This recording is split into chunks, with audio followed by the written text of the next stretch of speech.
KCR SIT విచారణతో Telangana police శాఖ అప్రమత్తమైంది. కమిషనర్లు, ఎస్పీలకు alert మెసేజ్లు వచ్చాయి. బీఆర్ఎస్ శ్రేణులు పెద్ద ఎత్తున ఆందోళన చేసే అవకాశం ఉందని ఇంటెలిజెన్స్ హెచ్చరించింది. ముందస్తు చర్యలు తీసుకోవాలని ఆదేశించారు అధికారులు. విచారణ పూర్తయ్యే వరకు అప్రమత్తంగా ఉండాలన్నారు. 3 గంటల నుంచి కేసీఆర్ విచారణ ప్రారంభమవుతోంది. యాజ్ పర్ షెడ్యూల్ ప్రారంభమైతే 3 గంటల నుంచి ప్రారంభమవ్వాలి. 3 గంటల నుంచి తన నందినగర్ నివాసంలో విచారణకు అవైలబుల్గా ఉంటానని చెప్పి కేసీఆర్ ఇప్పటికే చెప్పారు. 12:30 గంట సమయంలో ఆయన నందినగర్ నివాసానికి చేరుకుంటారు. ఇప్పటికే హరీష్ రావు నందినగర్ నివాసంలో ఉన్నారు. ఈ నేపథ్యంలో ప్రతి జిల్లాలోనూ బీఆర్ఎస్ ఆందోళనలకు పిలుపునిచ్చింది, నిరసన కార్యక్రమాలకు పిలుపునిచ్చింది.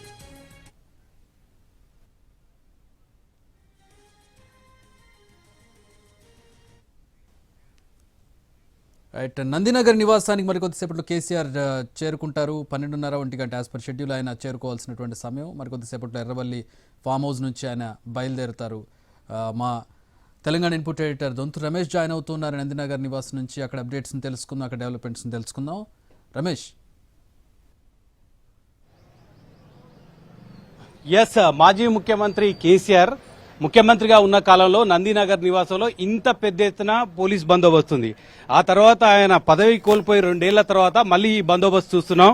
కేసీఆర్ నివాసం వద్ద పోలీస్ బందోబస్తు ఏ విధంగా చూస్తున్నాం. ఆయన ఫోన్ ట్యాపింగ్ కేసులో ఈ రోజు విట్నెస్ గా సిట్ విచారిస్తుంది. విచారణ సందర్భంగా భారీగా బీఆర్ఎస్ శ్రేణులు వస్తాయని చెప్పి పోలీసులు కూడా భారీ బందోబస్తు ఏర్పాటు చేశారు. మహిళా పోలీసులను కూడా రంగంలోకి దించారు.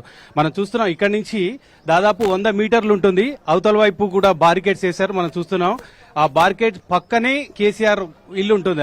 ఆ ఇల్లుకు ఇక్కడికి 100-200 మీటర్లు మొత్తం కూడా ఈ బస్తీని మొత్తం కూడా బ్లాక్ చేశారు. బ్లాక్ చేసి అటువైపు నుంచి వచ్చే వాళ్ళని, ఇటువైపు నుంచి వచ్చాలని ఎవరిని కూడా రానివ్వడం లేదు. కొద్దిసేపటి క్రితం కేటీఆర్ నందినగర్ నివాసానికి చేరుకున్నారు. అదేవిధంగా మాజీ మంత్రి ఎర్రబెల్లి దయాకర్ రావు కూడా చేరుకున్నారు. ఆల్రెడీ హరీష్ రావు ఇప్పటికే నందినగర్ నివాసంలో నిన్న రాత్రి నుంచి కూడా వచ్చి ఇక్కడికే చేరుకున్నారు.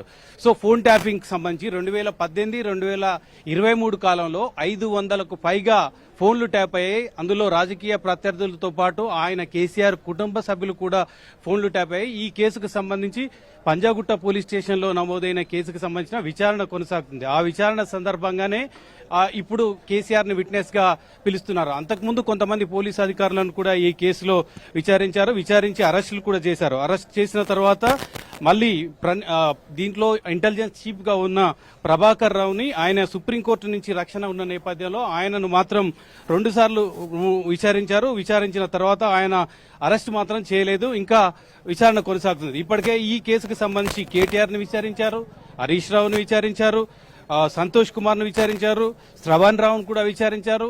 విచారించిన తర్వాత ఇప్పుడు వాళ్లకున్న సమాచారాన్ని బట్టి డేటా ధ్వంసం చేశారు. అదేవిధంగా కొన్ని మెయిల్స్ అనుమతులు లేకుండా ఫోన్ ట్యాపింగ్ చేశారనే ఆరోపణలకు సంబంధించి కేసీఆర్ ఆ రోజు పెద్ద ఆయన కన్సర్న్లోనే ఇదంతా జరిగిందంటే ఆ పెద్ద ఆయన ఎవరు, ఎంతవరకు సంబంధం ఉందన్న అంశానికి సంబంధించి కేసీఆర్ ని విచారించడానికి ప్రయత్నం చేస్తున్నారు. ప్రముఖులకు సంబంధించి, ప్రతిపక్షాలకు సంబంధించి, జర్నలిస్టులకు సంబంధించి, వ్యాపారవేత్తల ఫోన్లకు సంబంధించి అక్రమంగా ట్యాప్ చేశారనేది ప్రధాన ఆరోపణ. దీనికి సంబంధించి ఎస్ఐబి చీఫ్ గా ఉన్న ప్రభాకర్ రావు నేతృత్వంలోనే ఇదంతా జరిగింది. అధికారిక అనుమతులు ఏమాత్రం లేకుండా ఒకవేళ ఏదైనా ఫోన్ ట్యాప్ చేయాలంటే దేశ భద్రతకు సంబంధించి కానీ, లేదా టెర్రరిస్ట్ యాక్టివిటీకి సంబంధించి కానీ, లేదా రాజ్యాన్ని అంటే ప్రభుత్వాలను కూల్చడానికి ప్రయత్నం చేసినప్పుడు కానీ ఇటువంటి ఫోన్ ట్యాపింగ్ చేసే అవకాశం ఉంది. అది కూడా హోం సెక్రటరీ సంతకంతోనే, హోం సెక్రటరీ అనుమతితో మాత్రమే.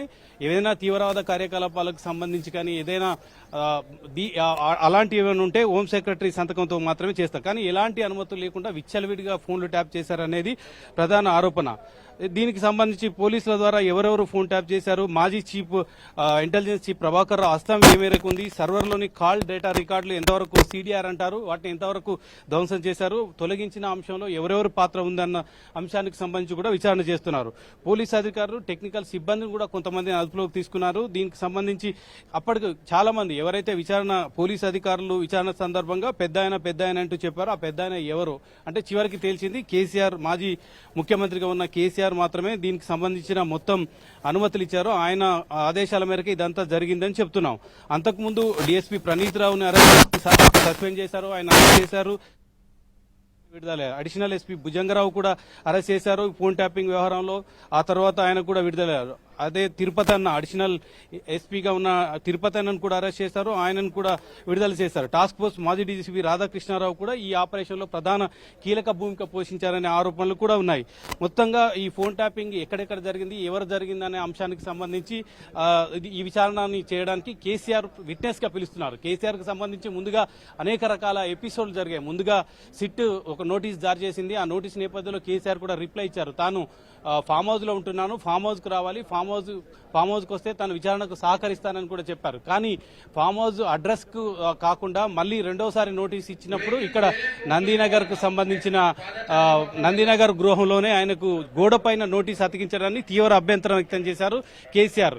అనేక సుప్రీంకోర్టు తీర్పులను కూడా ఆయన ఈ సందర్భంగా ఉటంకించారు.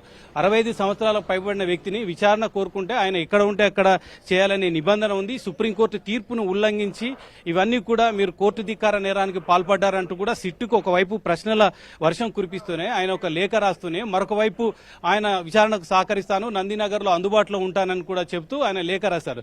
సో విచారణకు సిట్ అధికారులు వచ్చినప్పుడు ఎవరెవరు ఉంటారనేది ఇప్పుడు ఆసక్తిగా మారింది. ఇప్పటికే కేటీఆర్ ఉన్నాడు, హరీష్ రావు ఉన్నారు, బ్లడ్ రిలేషన్ తప్ప వేరే వాళ్ళను ఉండనివ్వకపోవచ్చు అనేది పోలీసు అధికారుల వాదన. ఒకవేళ ఉంటే వాళ్ళని బయటకు పంపించిన తర్వాతనే అనేక సాంకేతిక అంశాలను పరిగణలోకి తీసుకుని ఆయన విచారించే అవకాశం ఉంది. ఆయన సో కొన్ని టెక్నికల్ ఎక్విప్మెంట్స్ కూడా యూజ్ చేస్తారని చెప్తున్నారు. అవి ఏ విధంగా ఉంటాయి? ఎందుకంటే సిట్ జారీ చేసిన నోటీసులో farm house Erravelli farm house కనుక తరలిస్తే సున్నితమైన కొన్ని సాంకేతిక పరికరాలను ఉపయోగించవలసి ఉంటుంది. అవి ఇక్కడ ఎర్రవెల్లి ఫామ్ హౌస్ దగ్గర ఉపయోగించలేము. అందుకే నందీనగర్ గానీ హైదరాబాద్ పరిసర ప్రాంతంలో మీరు కోరుకున్న చోట మాత్రమే విచారించడానికి సిద్ధంగా ఉన్నామని సిట్ అధికారులు చెప్పారు. సో దీనికి సంబంధించి ఎలాంటి పరికరాలు యూజ్ చేస్తారో, ఆ పరికరాలు ఏ విధంగా ఉంటాయి, వాటి పట్ల కేసీఆర్ ఏ విధంగా రియాక్ట్ అవుతారని చూడాలి. మనం చూస్తున్నాం ఉమ్మడి ఆంధ్రప్రదేశ్ చరిత్రలో గానీ తెలంగాణ చరిత్రలో గానీ కేసీఆర్ మాజీ సీఎంగా ఉన్న చంద్రబాబు నాయుడు స్కిల్ డెవలప్మెంట్ కేసులో అరెస్ట్ అయ్యారు. ఆ తర్వాత జ్యుడిషియల్ విచారణకు కాళేశ్వరం కేసుకు సంబంధించిన జ్యుడిషియల్ విచారణలో కేసీఆర్ హాజరయ్యారు. అందులో పోలీసుల ప్రమేయం లేదు, జ్యుడిషియల్ విచారణ జరిగింది. కాళేశ్వరం సంబంధించిన డిజైనింగ్ లో కేసీఆర్ పాత్ర ఉంది, దానికి సంబంధించిన వివరాలు చెప్పాలని ఆయన జ్యుడిషియల్ కమిషనర్ ముందు హాజరయ్యారు. కానీ ఇప్పుడు తెలంగాణ రాష్ట్రం ఏర్పడిన తర్వాత తొలిసారిగా మాజీ సీఎం హోదాలో ఆయన మొదటిసారిగా ఆయన ఇప్పుడు పోలీస్ విచారణను ఎదుర్కొంటున్నారు. అది ఫోన్ ట్యాపింగ్ కేసుకి సంబంధించి.